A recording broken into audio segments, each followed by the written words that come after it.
Well, good morning, church family. Pastor Bruce here on this rainy and thunderstruck day. You're bound to hear some of the thunder going nuts outside the window right now. It's a torrential downpour outside of my office all of a sudden, and thunder has been shaking my windows. So I don't know about you, but I love storms. I love thunderstorms.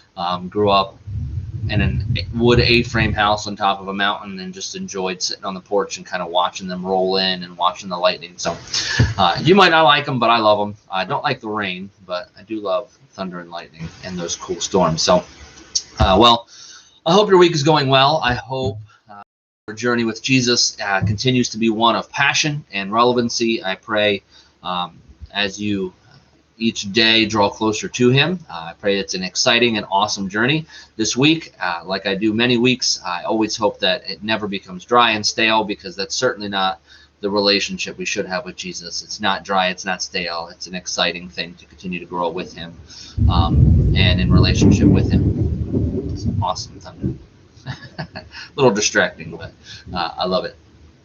This past week, we talked about the fear of inadequacy and the crippling effect that can have on our life as we look at the many different areas which we can feel inadequate, as the enemy reminds us that we're we've had so many past failures. We're not good enough, we're not strong enough, we're not talented enough, we don't have enough experience. All the different things the enemy can tell us, and for the most part they're true, because we don't have enough. Well, that was a good one. We don't have enough experience, we don't have enough talent, we don't have enough skill to do the things Jesus calls us to do. That's a reality. That's not why we shouldn't do it, though. That's why we should do what Jesus calls us to do, because we need to lean on him. We need to grow in our desperate dependence upon Jesus. And that truth, that fact, is what should drive us more and more into prayer, into worship, into that connection with Jesus. If we don't feel compelled to spend more time with Jesus, if we don't feel compelled to lean into the Holy Spirit and into our relationship with God, it's probably because we're not stepping out on faith very much. It's because we're not doing the things God has called us to do.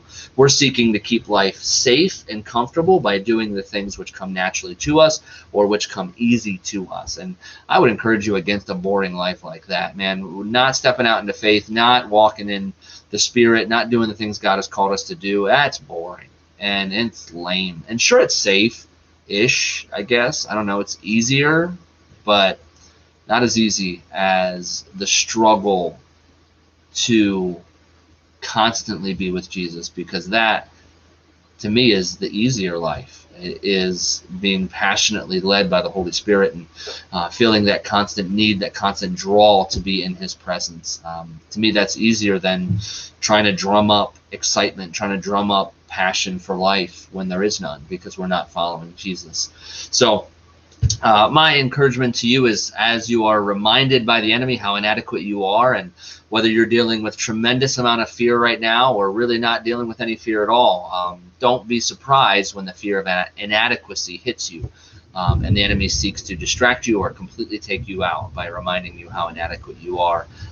Allow him to say it, and then just claim the promises of God, that his strength is made perfect in our weakness, and many of the other scriptures we used on Sunday. So I hope that was good for you. But again, none of the sermons I give are an exhaustive covering of a topic. So if that sermon spoke to you, if it was something that resonated in your heart or the season of life you're in right now, I encourage you to do some more research. Do some more research on how God can deliver you from the fear of inadequacy, and how you can lean more into the strength of God, because that is what should drive us.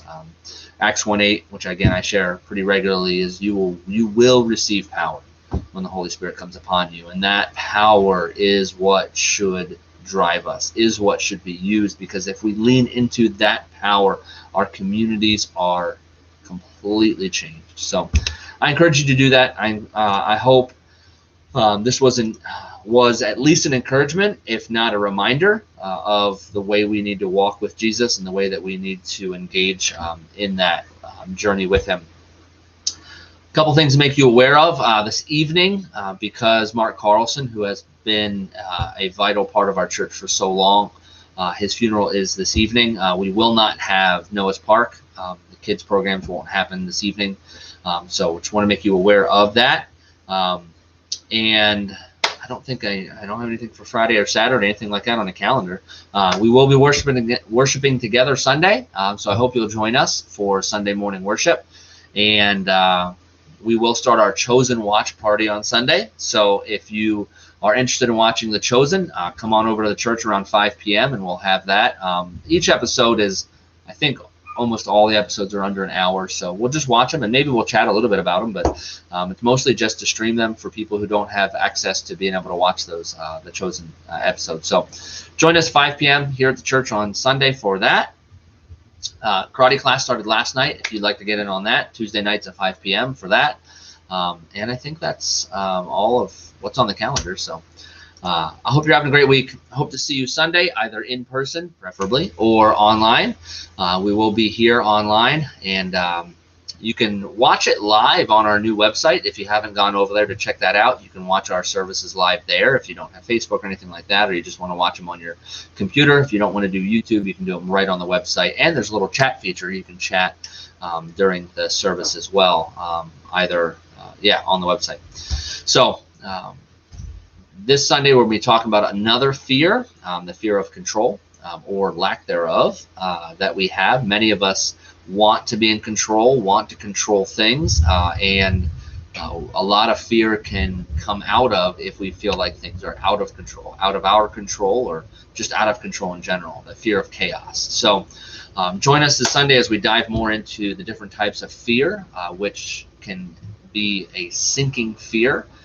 As we know, Peter walked on the water but quickly sank. And I believe fear was a big part of his sinking. And it's a big part of our sinking as well in our relationship with Jesus and just in life, feeling like we're sinking. So I'm excited to continue through this series. I hope you are as well. We'll see you Sunday.